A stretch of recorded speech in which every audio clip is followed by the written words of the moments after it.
Be still and know that I am God is Psalm 46, and we're going to spend a few weeks probably where we're going to reflect around Christian stillness and meditation. But know this, that if you try to be still, your whole body will fight against you, and over the course of weeks we might unpack some of the reasons why.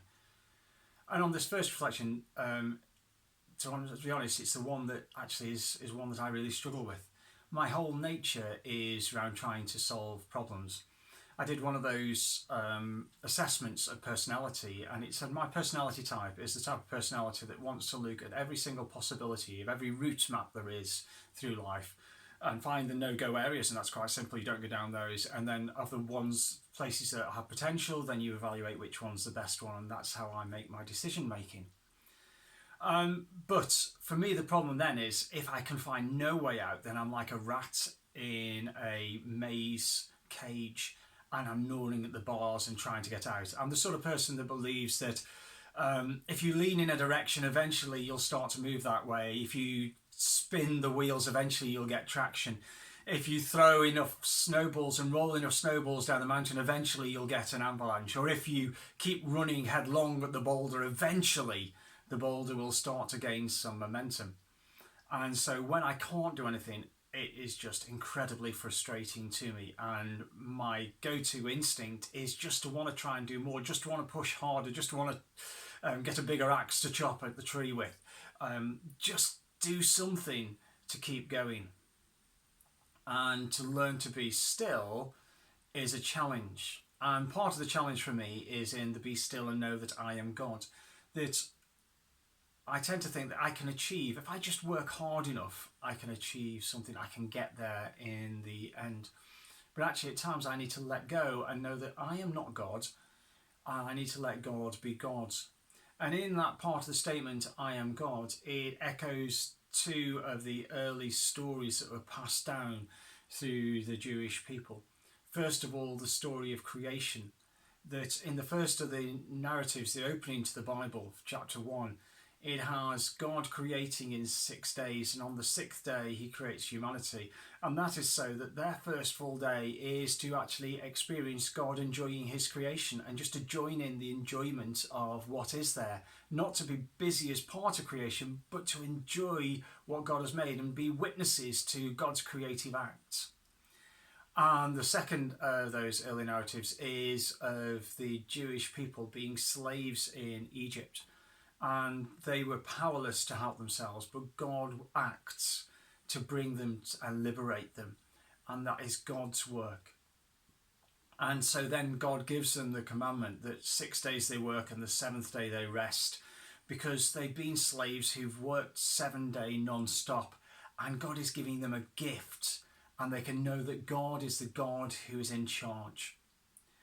And that is a real challenge for me. It's against my basic sort of wiring, it seems, to just actually let go and stop and trust that the world keeps on working, and trust that I don't have to solve every problem, and just let God be God and me witness to his creation, enjoy what he has given, and celebrate where we are, not where we aren't.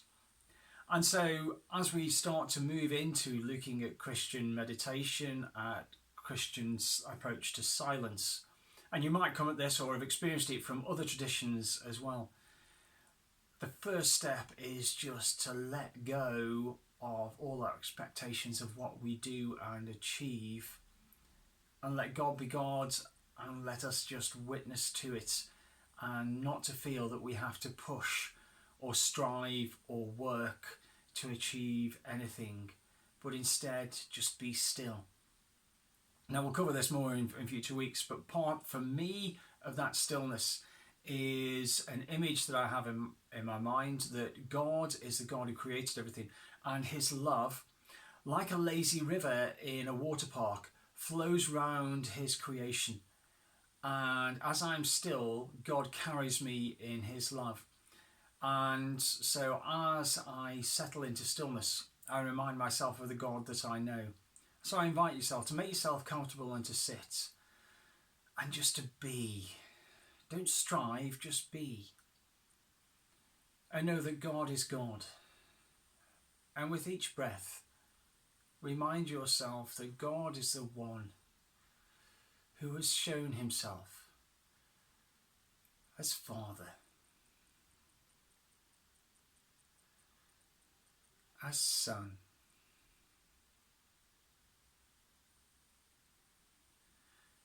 as Spirit,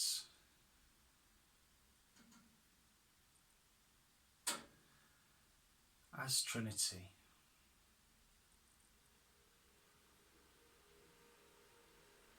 As Father who created this all.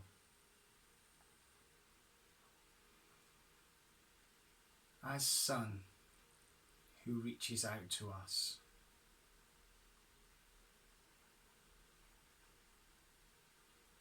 As Spirit infusing every breath we take. As Trinity embracing us in their love. And be still and let go and know.